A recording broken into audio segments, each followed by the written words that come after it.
अस्सलाम वालेकुम friends. WhatsApp का ये सेंड बटन तो हम दिन में कई दफ़ा दबाते हैं, लेकिन आज हम कुछ ऐसा करेंगे जो इससे पहले कभी नहीं किया होगा। हम अपने इस मैसेज को फॉलो करेंगे every single step of its journey, sender से लेकर रिसीवर तक, हर वो जगह जहां हमारा मैसेज जाता है। कंप्यूटर उर्दू लैंग्वेज को नहीं समझता, ना ही ये इंग्लिश को समझता है, ना ही अरबी, फारसी या इमोजीज को।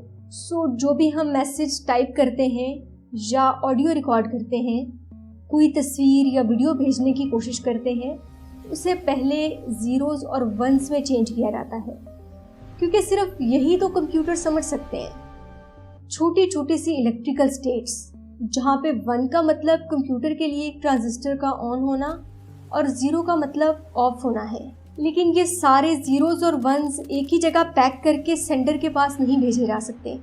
फॉर एग्ज़ाम्पल, आपने किसी को 100 किताबें भेजनी हो, तो आप सारी की सारी बुक्स को एक बड़े से पैकेट में पैक करके तो नहीं भेज सकते। सो आप क्या करोगे कि उनको छोटे छोटे पैकेट्स में डिवाइड करोगे और हर एक पैकेट को अलग अलग भेजोगे। एक तो इनकी ऑर्गेनाइजेशन आसान हो जाएगी, और दूसरा, अगर कोई पैकेट गुम हो जाता है तो भी सारा नुकसान नहीं होगा, सिर्फ एक वही पैकेट लॉस होगा।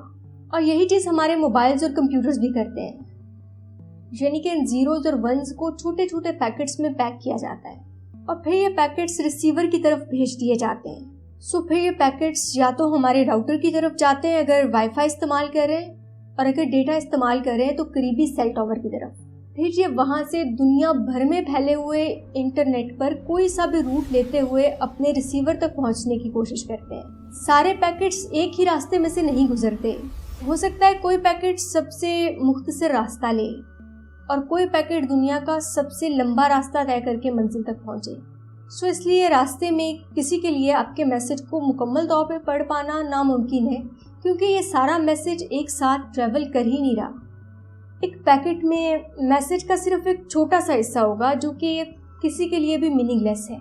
लेकिन जहाँ पर आपको एक सवाल पूछना चाहिए कि अगर रास्ते में कोई पैकेट गुम हो गया या फिर मिसप्लेस हो गया या डिकोड हो गया, तो फिर क्या होगा? दरअसल हर पैकेट के पास एक मिनी पासपोर्ट होता है जिसे हम हेडर कहते हैं। इस हेडर में इंफॉर्मेशन होती है कि ये मैसेज कहाँ से भेजा गया है, किस लोकेशन तक इसको पहुँचना है, पैकेट का अपना सीक्वेंस नंबर क्या है और टोटल कितने पैकेट्स एक्सपेक्टेड हैं। और रिसीवर के पास सारे मैसेजेस किसी तरतीब में भी नहीं पहुँचते। सो रिसीवर एक पजल की तरह इन सबको असेंबल करता जाएगा।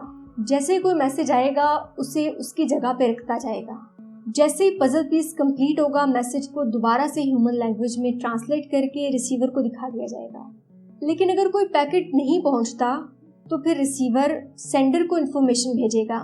Let's say packet number 5 missing है, और सेंडर दोबारा सारा मैसेज भेजने की बजाय सिर्फ पैकेट नंबर 5 को दोबारा भेज देगा और मैसेज मुकम्मल होते ही वो हमें नज़र आ जाएगा। ये सब इतनी जल्दी हो जाता है कि हमें लगता है बस मैसेज फ़ोन ए ने भेजा और फ़ोन बी पर रिसीव हो गया।